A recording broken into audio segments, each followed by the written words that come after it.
الحمد لله وكفى وسلام على حبيبه المصطفى أما بعد فأعوذ بالله من الشيطان الرجيم بسم الله الرحمن الرحيم إن الله وملائكته يصلون على النبي يا أيها الذين آمنوا صلوا عليه وسلموا تسليما اللهم صل على سيدنا محمد معدن الجود والكرم وآلہ وأصحابہ الکرام وابنہ الکریم وبارک وسلم صلاة دائمة سرمدا ابدا بحمدہ تعالی و بکرم مصطفیٰ صلی اللہ تعالی علیہ وسلم۔ آج قرآن عظیم کے 14 پارے مکمل ہو چکے۔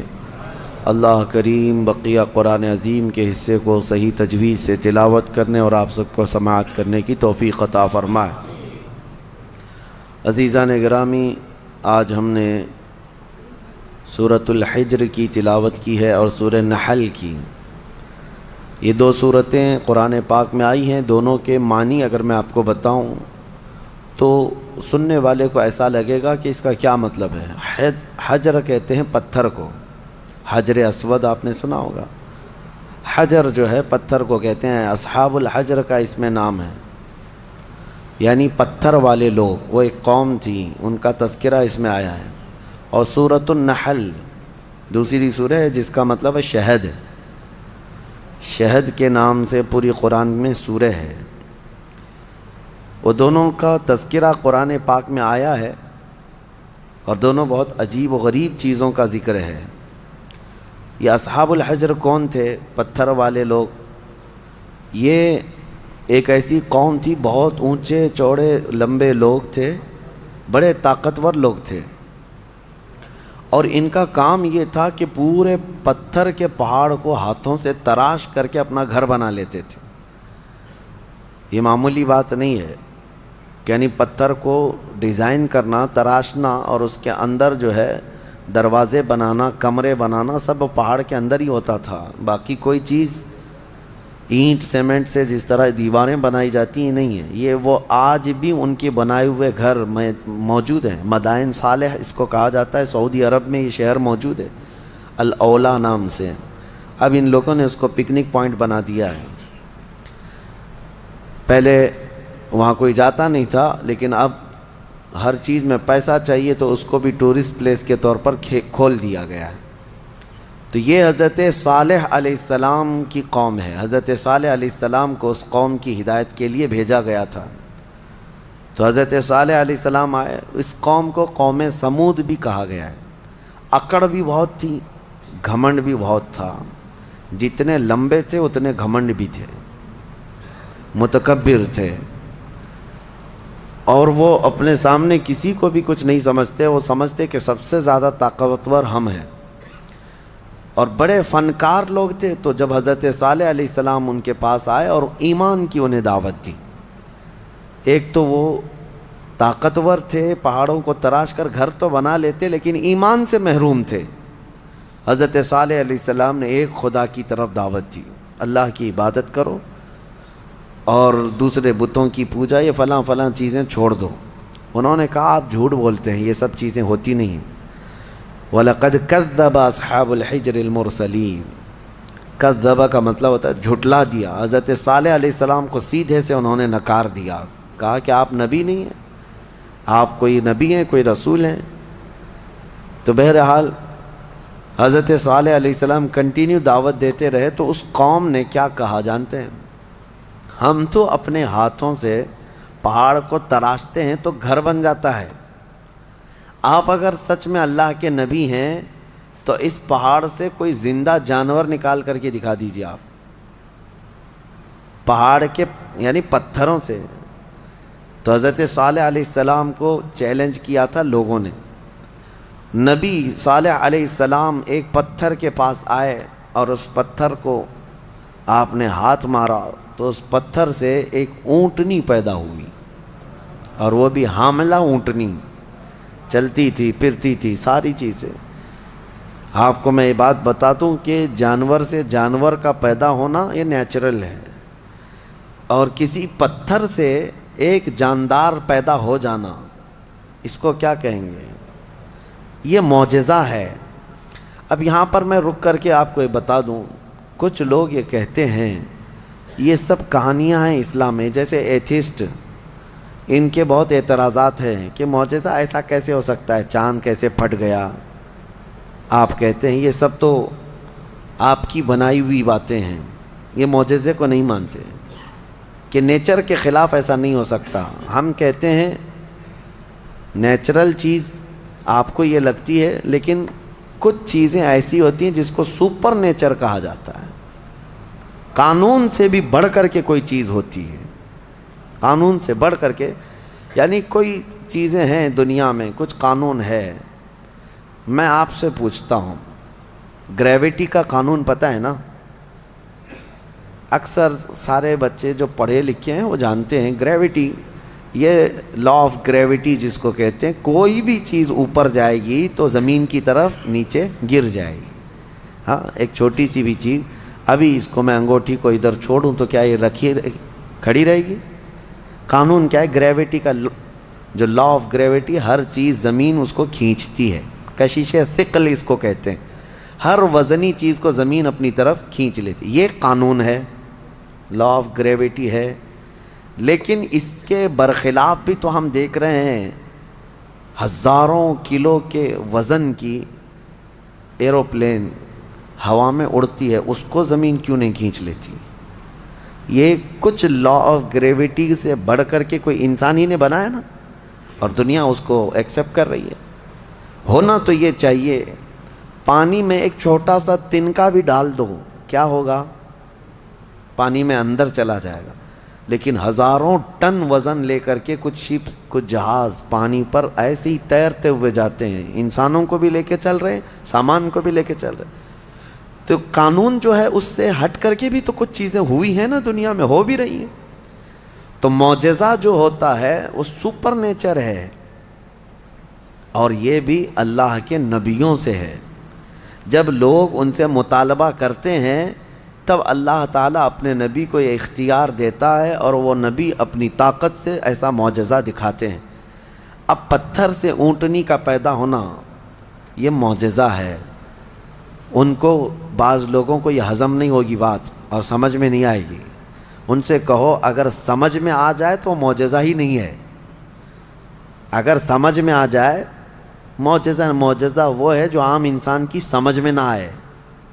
عام انسان کی سمجھ میں نہ آئے وہ کیا ہے؟ معجزہ. حضرت صالح علیہ السلام نے کر کے دکھایا. اب وہ اونٹنی چرتی بھی تھی، آتی بھی تھی، یہ صاف نشانی دیکھ رہے تھے وہ لوگ، کفار و مشرکین. لیکن ہوتا ہے نا کچھ لوگ جو انت بھکت ہوتے ہیں، گوبر بھکت ہوتے ہیں، ان کو ہزار صاف نشانیاں دکھیں، نہیں، نہ ایمان لانا نہیں ہے. انکار کر دیا انہوں نے، کہا کہ یہ نہیں ہو سکتا. تو حضرت صالح علیہ السلام کی اونٹنی چرتی تو رہی، اور اس کے بعد ہوا یہ کہ وہ جو گاؤں کا تالاب تھا، جب وہ اونٹنی اس میں پانی پینے جاتی تو پورا پانی پی جاتی. تو اب ان کو ڈر لگنے لگا کہ ہمارے مویشی، ہمارے جانور کہاں پانی پئیں گے. تو وہ دشمنی کر بیٹھے اللہ کی اونٹنی سے. اس کو ناقۃ اللہ کہا ہے قرآن میں، ناقۃ اللہ، اللہ کی اونٹنی ہے. تو اب پھر اس کی دشمنی کرنے لگے. حضرت صالح علیہ السلام نے ڈرایا، یہ اللہ کی نشانی ہے، اس کے ساتھ چھیڑ چھاڑ کرو گے تو اللہ کا عذاب آئے گا. اس اونٹنی کو کچھ نہ کرنا. ہاں، پانی کی ضرورت ہے، میں باری لگا دیتا ہوں، ایک دن یہ اونٹنی پانی پیے گی، ایک دن تمہارے جانور پانی پئیں گے. اس طرح باری لگی، سب کو پانی ملتا تھا. لیکن اس کے باوجود یہ قوم سمود جو غرور اور گھمنڈ میں مبتلا تھے، انہوں نے ایک دن حضرت صالح علیہ السلام کی اس اونٹنی کو پکڑا اور تیر مار کر کے اس کو قتل کر دیا، اس کو مار دیا. جب اونٹنی جیسی ہی ختم ہو گئی، اللہ کا عذاب آنا تھا. وہ کیا کہتے تھے پتہ ہے؟ ہمیں پتہ ہے عذابات کا آپ جو ڈر سناتے ہیں، اگر نوح علیہ السلام کی قوم پر جیسے عذاب آیا تھا، کیا آیا تھا؟ طوفان، پانی بھر گیا تھا. اگر آسمان سے بارش بھی نازل ہو، طوفان بھی آئے تو ہمیں کچھ فرق نہیں پڑے گا، کیونکہ ہم بہت اونچے پہاڑوں میں رہتے ہیں. پتھر کے پہاڑ، اس کے اندر رہتے تھے، پہاڑ تو نہیں بہیں گے. دوسری چیز، اگر لوط علیہ السلام کی قوم پر جیسے عذاب آیا پتھر برسنے کا، اگر وہ بھی آ جائے تب بھی ہمارے پہاڑوں جیسے گھروں پر کچھ بھی اثر نہیں ہوگا. کون سا عذاب؟ اگر بہت تیز ہوائیں بھی آئیں تو پہاڑوں کو اٹھا کے تو نہیں لے جا سکتی. یہ پورا ایک ایک پہاڑ 2000-3000 فٹ اونچے پہاڑ ہیں. یہ آج بھی جا کے دیکھ سکتے ہیں آپ. اتنے اونچے اونچے پہاڑوں کو تراش دیتے تھے لوگ اور گھر بنا کر اس میں رہتے کہ ہوائیں بھی اس کو نہیں اڑا سکتی. تو طوفان کا عذاب، پتھر کی بارش کا عذاب، یا پھر ہواؤں کا عذاب کیا آئے گا؟ وہ چیلنج کرتے تھے حضرت صالح علیہ السلام کو. حضرت صالح علیہ السلام نے اللہ کی بارگاہ میں عرض کی کہ مولا، میں نے جو دعوت دینی تھی ان کو دے دی اور یہ سرکشی پر اتر آئے ہیں. تو اللہ تعالیٰ نے عذاب جو بھیجا وہ کیسا عذاب تھا؟ فَأَخَذَتْهُمُ الصَّيْحَةُ. یہاں اللہ تعالیٰ فرماتا ہے صیحہ ایک لفظ ہے قرآن میں، چیخ کا عذاب. چیخ کا عذاب. میں آپ کو ابھی بتاتا ہوں قرآن سے کیا کیا چیزیں ثابت ہیں. معجزے کو آج سائنس کے اعتبار سے میں منواتا ہوں آپ کو. جیسے ابھی میں نے کہا کچھ قانون ایسے ہیں جو سپر نیچر ہے، قانون سے جو عام ہیں اس سے بڑھ کر کے. اب چیخ کا جو عذاب ہے، چیخ کس کی چیخ تھی؟ حضرت جبرائیل علیہ السلام آئے زمین پر، انہوں نے ایک چیخ ماری، آواز نکالی. اب فرشتے کی آواز میں کیا طاقت تھی واللہ عالم. وہ آواز جب پھیلتی گئی تو اتنی تیز آواز تھی کہ یہ اپنے گھروں میں، پہاڑوں جیسے پتھروں کے گھروں میں جہاں تھے، اس آواز کی وجہ سے ان کا بھیجا نکل کر کے کانوں سے باہر آ گیا اور وہ جہاں تھے وہیں پڑے کے رہ گئے. آواز کو برداشت نہیں کر سکتا آدمی. اب میں آپ کو بتاؤں، دنیا چیخ کے عذاب کو دیکھ چکی ہے، تبھی جا کر کے یہ بم والی جو آج کیفیت ہے کئی جگہوں پر، جو بارود بم وغیرہ جو بنائے گئے، اس میں ہوتا کیا ہے؟ صرف آگ نہیں لگتی ہے بلکہ اس میں آواز ہے، اور جتنی تیز آواز ہوتی اتنی تیز ہلاکت ہوتی ہے. جتنے بم بنائے جاتے ہیں، ایٹم بم ہوں یا اور بھی دوسرے، اس میں بہت سخت قسم کی آواز، جب وہ بم پھٹتا ہے تو یہ آس پاس کی چیزیں جو ٹوٹتی ہیں یہ بارود کی وجہ سے نہیں ٹوٹتی، صرف اس آواز کی وجہ سے ٹوٹتی ہیں. آواز کے اندر یہ طاقت ہے. کبھی آپ ڈی جے کو بجتے ہوئے دیکھتے ہوں گے، جب بہت تیز ساؤنڈ ڈی جے والے لگاتے ہیں تو ہمارے گھر کی کھڑکیاں ہلنے لگ جاتی ہیں. آپ محسوس کرنا، کبھی آپ کے گھروں کے سامنے سے اگر کوئی ڈی جے جانے لگ جائے تو گھر کے برتن بھی ہلنے لگ جائیں گے. ان کو کون ہلا رہا ہے؟ برتنوں کو کون ہلا رہا ہے؟ کھڑکیوں کو کون ہلا رہا ہے؟ آواز میں اتنی طاقت ہے. یہ تو ڈی جے بہت شارٹ قسم کی آواز ہے جس کو آج آپ سن سکتے ہیں، لیکن جو بم کی آواز ہے اس کو آپ کے کان نہیں سن سکتے. اور یہ دنیا کی بنائی ہوئی آوازیں ہیں، اس سے کئی ہزار گنا زیادہ ایک فرشتے کی آواز میں طاقت ہے. جب وہ آواز آئی ہوگی تو پھر انسانوں کا کیا حشر ہوا ہوگا. تو صرف چیخ کی وجہ سے وہ پوری قوم ہلاک ہو گئی، سب اپنے گھروں میں پڑے رہ گئے، وہ عذاب الہی کے شکار ہو گئے. یہ ان کا ذکر اس سورے میں آیا ہے. ان کو اصحاب الحجر کہا گیا ہے. یہ پتھر والی قوم ہے. اے گھمنڈ میں مبتلا لوگو، آج تمہیں اگر ایسا لگتا ہو کہ میرے پاس بہت کچھ ہے اور میں بچ جاؤں گا، تو اصحاب الحجر نہیں بچ سکے. وہ اپنے پہاڑ جیسے گھروں کے اندر مردہ پڑے رہ گئے. صبح جا کر کے دیکھا گیا تو سب کی لاشیں بدبو میں سڑ رہی تھیں. صرف اس چیخ کے عذاب میں سب مبتلا ہو گئے، پوری قوم ہلاک ہوئی. اب آپ اندازہ کریں، قیامت بھی جو قائم ہونی ہے نا، وہ بھی آواز پہ ہی قائم ہونی ہے. آواز، یہ آج دنیا کو اچھی طرح سے پتہ ہے کہ ساؤنڈ کے اندر کتنا پاور ہے، اور آواز کے ذریعے سے ہی پوری دنیا کو ختم کیا جائے گا. کیسے؟ حضرت اسرافیل علیہ السلام سور پھونکیں گے. سور ایک باجے جیسی شکل کی ایک چیز ہے. یہ اسرافیل علیہ السلام ایک فرشتے ہیں اللہ کے، وہ ہاتھ میں لے کر کھڑے ہیں انتظار میں کہ جب مولا کا حکم ہوگا اس کو بجائیں گے. جیسے ہی اس کو پھونکنے لگیں گے دنیا میں آواز پھیلے گی. پہلے ہلکی ہلکی ہلکی ہوتے ہوئے وہ آواز اتنی بڑھ جائے گی کہ لوگ پہلے اس آواز کو سنتے ہوئے بے ہوش ہو جائیں گے.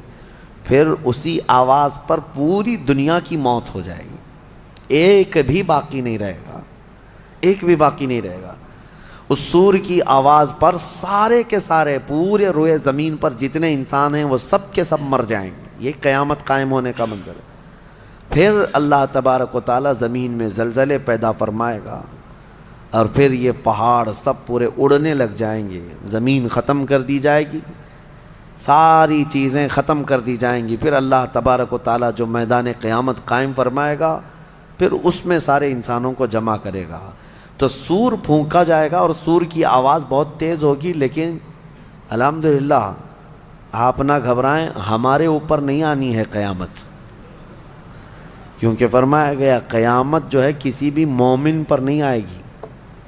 اس وقت کوئی مومن باقی نہیں رہے گا، مسلمان نہیں رہے گا۔ قیامت جو سور پھونکی جائے گی، اور اس وقت جو سارے لوگ ہلاک ہوں گے، اس میں ایمان والے لوگ نہیں رہیں گے۔ ایمان والے بہت پہلے ہی دنیا سے جا چکے ہوں گے۔ اب آپ اندازہ کرو، جب سارے ایمان والے ختم ہو جائیں تبھی قیامت کو آنا ہے، اور جب تک مومنین زندہ ہیں قیامت نہیں آئے گی۔ یہ روایات سے ثابت ہے۔ تو بہرحال سور کی بھی آواز ہی ہے، آواز کا پاور ہے، اور قیامت بھی اسی میں قائم ہونی ہے۔ اب اس کے بعد دوسری سورہ ہم نے تلاوت کی ہے، سورہ نحل۔ سورہ نحل شہد کا ذکر آیا ہے۔ اللہ تعالیٰ فرماتا ہے، اللہ کی نشانیوں میں سے ہے یہ بھی، یخرج من بطونہا شراب مختلف الوانہ فیہ شفاء للناس۔ شہد کی مکھی کا ذکر ہے کہ اللہ تبارک و تعالیٰ اس کے منہ سے ایک ایسے رس کو نکالتا ہے جو دنیا کی سب سے میٹھی چیز ہے، اور اللہ فرماتا ہے اس میں لوگوں کے لیے شفا ہے۔ کس میں؟ شہد میں۔ شہد میں شفا ہے، اس کی گارنٹی قرآن سے ہے۔ اللہ نے فرمایا الگ الگ رنگ کے پھولوں سے یہ مکھی چوس کر کے آتی ہے رس، اور اپنے چھتے میں لا کر چھوڑ دیتی ہے، اور اس کے بعد اس میں مٹھاس آتی ہے، اور غضب کی مٹھاس، اس کی مٹھاس کا مقابلہ کوئی نہیں کر سکتا۔ جو اوریجنل مٹھائی ہے وہ شہد ہے دنیا میں، باقی سب چیزوں کو چھوڑ دیں، سب بنی ہوئی ہیں، لیکن اوریجنل جو مٹھاس ہے وہ صرف شہد کی ہے۔ اس کا ذکر کیوں ہے؟ دو جانوروں کا اللہ نے ذکر فرمایا، ایک گائے کا، یعنی دودھ دینے والی جو بھی ہے۔ اللہ فرماتا ہے کہ ہم دودھ کہاں سے نکالتے ہیں، دودھ کہاں سے آتا ہے؟ قرآن فرماتا ہے من بین فرث و دم، گوبر اور خون کے بیچ سے۔ گائے چارہ کھاتی ہے، اس کے بعد اس کو جگالی کر کے وہ ہضم کرتی ہے، اور اس کا وہ فضلہ بن جاتا ہے، اور اسی سے تھوڑا خون بھی بنتا ہے۔ خون اور اس کے گوبر کے بیچوں بیچ سے دودھ کو اللہ نکالتا ہے۔ اللہ فرماتا ہے من بین فرث و دم لبنا خالصا، خالص دودھ نکلتا ہے، نہ اس میں گوبر کا اثر آتا ہے، نہ خون کا اثر آتا ہے، اور نہ ہی کسی گائے کو چیر کر کے دیکھ لو کہ کوئی فلٹر اندر رکھا ہوا ہے۔ کون سی مشین لگی ہوئی ہے؟ کون سی مشین لگی ہوئی ہے کہ اس دودھ کو صاف کر کے، یعنی اس میں خون کے ذرات ہیں تو الگ کر دے، گوبر کے ذرات ہیں تو الگ کر دے؟ میاں رنگ بھی نہیں آتا اور نہ ہی مزہ آتا ہے۔ دودھ کے اندر کبھی خون کا مزہ آیا؟ دودھ کے اندر کبھی گوبر کا مزہ آیا؟ نہ مزے کو اللہ ملنے دیتا ہے، نہ اس کے اثر کو، نہ اس کے رنگ کو ملنے دیتا ہے۔ اور قرآن میں اللہ فرماتا ہے کہ ان دونوں کے بیچ سے خالص دودھ کو نکالتا ہے اللہ تعالیٰ، اور یہ پینے والوں کے لیے پیٹ بھرنے والی غذا ہے۔ ایک اس کا ذکر ہے اس جانور کا، اور دوسرا مکھی کا، کہ مکھی جو ہے یہ عبرت کی چیز ہے، شہد کی مکھی۔ اللہ کرے کہ آپ کو کبھی ڈنک نہ مارے، کبھی ڈنک نہ مارے۔ اگر یہ مارتی ہے تو زہر چڑھتا ہے، جسم پھول جائے گا، چہرے پہ اگر کاٹ لے۔ کئی لوگوں کا اس میں انتقال بھی ہوا، موت بھی ہوتی ہے۔ اگر کئی مکھیاں مل کر کے کاٹ دیں آدمی کو شہد کی، آدمی مر سکتا ہے، زہر ہے۔ سمجھ میں نہیں آتا، وہ زہریلی مکھی ہے، اور پھولوں کا جو رس چوستی ہے اس میں سے آپ بھی چوس کے لا کے اپنے گھر میں تھوک کے دیکھو۔ گلاب کو چوس لو،